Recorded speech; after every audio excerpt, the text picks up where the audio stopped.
The episode opened with Noelle and Alma confronting the last monster. Noelle urged Alma to deliver the final blow, a request she readily accepted. Utilizing a newly acquired skill known as Phantom, granting her 3 seconds of invisibility and complete immunity to physical attacks, Alma vanished briefly. Reappearing, she struck the creature's midsection, tearing a gaping hole in its body. The beast perished instantly. In the battle's aftermath, Koga shed his feelings of inadequacy, recognizing his potential to ascend to B-rank. Just then, Cham approached Noelle, inquiring whether he had orchestrated these events. Noelle confirmed his meticulous planning, revealing he had anticipated this precise result and laid the necessary groundwork. He confessed to manipulating their guilt to initiate this trial, specifically choosing the Dantalion as their adversary due to their inherent advantages against it. He even fabricated the deceptive communications. However, he admitted that certain aspects deviated from his script. Noelle clarified that their collective actions dictated the course of events. He had recognized Chime's long-standing yearning for liberation. While acknowledging their formidable power, he pointed out that Lyon possessed a different kind of strength, one tied to reputation. The Winged Knights, associated with Lyon's name, were ultimately disposable underlings. Noelle asserted that Lyon's group was destined for failure from the outset. His intervention merely provided the final catalyst, emphasizing how even the most resilient connections could fracture under pressure. LL then addressed Lyon directly, stating that any betrayal from his team stemmed from Lyon's initial lack of trust in them during a crucial moment. The Elder intervened, commending their efforts, having witnessed the entire confrontation. He declared Noelle's group victorious, granting their clan's promotion as per the trial stipulations. The defeated, the Winged Knights. News of the Winged Knights' downfall reverberated throughout the city, leaving its inhabitants in disbelief. Olivia, seen weeping with a companion, lamented their extensive efforts, confessing that their perceived strength had been an illusion.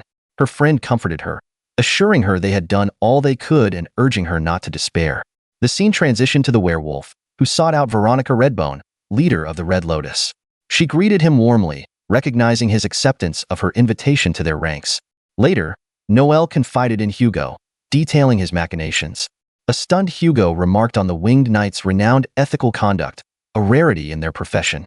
Noelle countered that they were akin to a volatile device, ready to explode, and he merely hastened their awareness of it. Hugo inquired about Noelle's inducement for their cooperation. Noelle revealed his promise of freedom. Hugo cautioned that such an offering wouldn't guarantee true loyalty.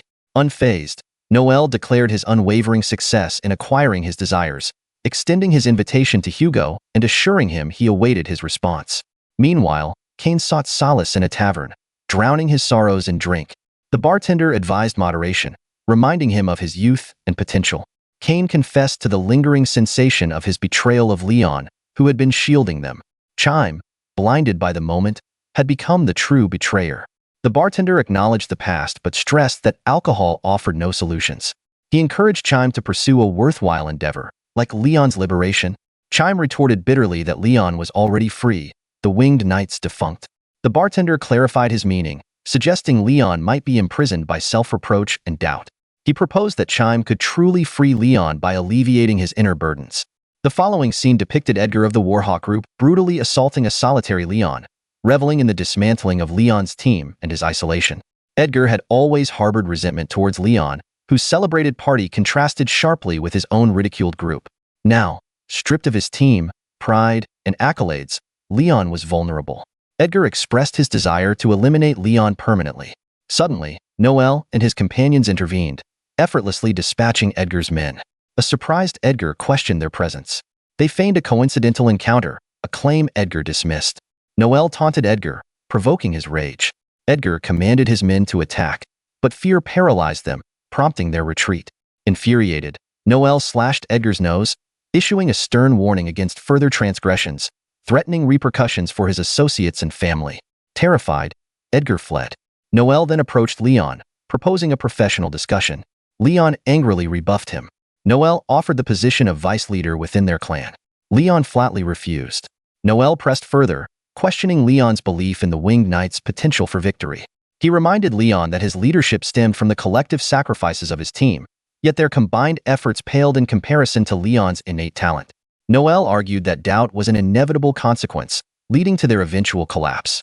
Lyon remained silent, acknowledging the truth in Noelle's words. His party was doomed regardless, a reality he struggled to accept. Noelle finally asked if Lyon intended to relinquish the fight or persevere despite the irretrievable losses. Noelle continued, "No. You will strive for greatness. The Winged Knight's glory will fade into obscurity. The world is unforgiving, and your legacy will become a distorted whisper, soon forgotten.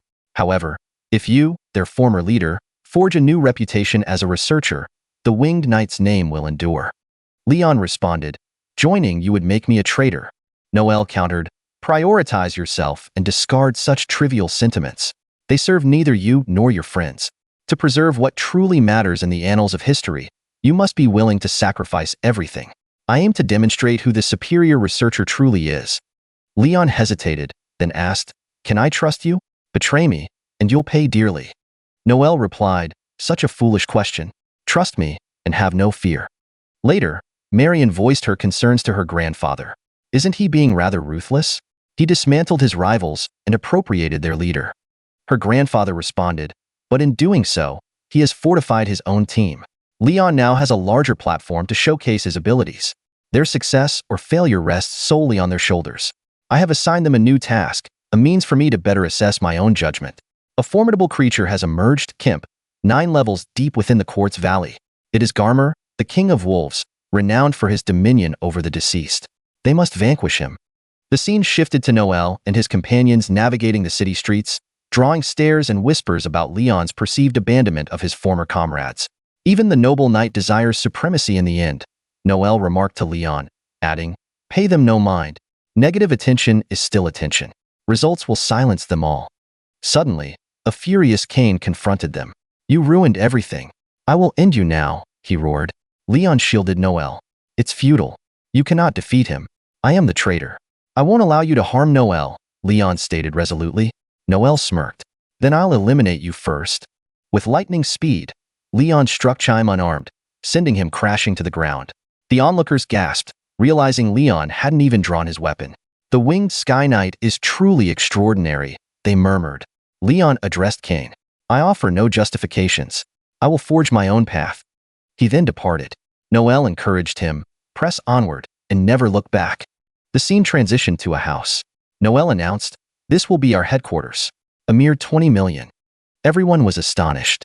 Lyon recalled, "This was an execution site." Noelle confirmed, "Indeed, a haunted location that plagued previous occupants with misfortune. Hence, the discounted price." Fear gripped the group, but Noelle reassured them, "A testament to my exorcism skills. I can eradicate any undead entity. We are all weaker than me at this very moment. Human spirits will be trivial. End of discussion." He concluded, "Since antiquity, the serpent has symbolized prosperity and immortality, yet also evoked fear as a symbol of evil and deceit." Noelle declared, "A fitting representation of us. Good and evil, light and darkness. We will utilize all our attributes to ascend to the pinnacle. Our clan has been recognized, and this shall be our new name, the Wild Storm." The scene changed, showing Noelle and his companions facing a multitude of monsters. Noelle observed, "He can summon his brethren, as expected. Even with exorcism, they are endless. Yet, they evade our attacks with uncanny ease." Noelle commented, "Garmer is cunning. He intends to exhaust us to death." He instructed his team, "Support Lyon." Don hesitated to unsheath his sword, but Noelle barked, "Do it. That's an order." As the monsters swarmed, Koga unleashed his brute strength, and Alma employed her skills, together vanquishing the horde, leaving only the colossal beast remaining. In a quiet interlude, apologies were offered to Noelle. Abruptly, the gigantic beast reappeared. "That was quite amusing. I believe I'll devour you." Noelle smirked. "Speak, and you might live," he offered. The beast chuckled. "I concede defeat, but consuming me offers little reward. I propose a bargain. Release me, and I shall share valuable information pertinent to your interests." Noelle produced a device and released a mist. The beast began to transform, writhing as Noelle explained, "Remain still. The poison will disseminate more rapidly."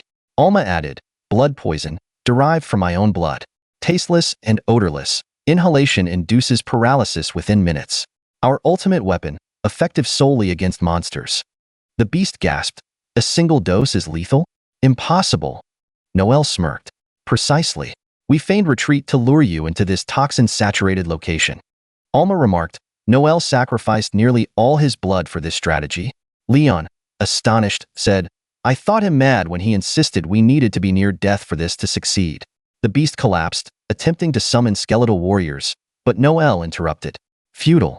The poison has permeated your being, and you've depleted your energy combating my team. As the beast made a final desperate lunge, Noel struck with his weapon, decapitating it. The monster fell lifeless, and Noel proclaimed triumphantly, the battle is won. In the aftermath, Noel spoke with the congratulatory elder. Vanquishing the abyssal beast will undoubtedly enhance your reputation, the elder stated. Noel responded confidently, we aspire to greater achievements. Within 6 months, I will claim a royal seal. The elder mused, I've said it before, Noel. You are Overdeath's grandson. You are destined to become the most formidable researcher of all time. Remember that.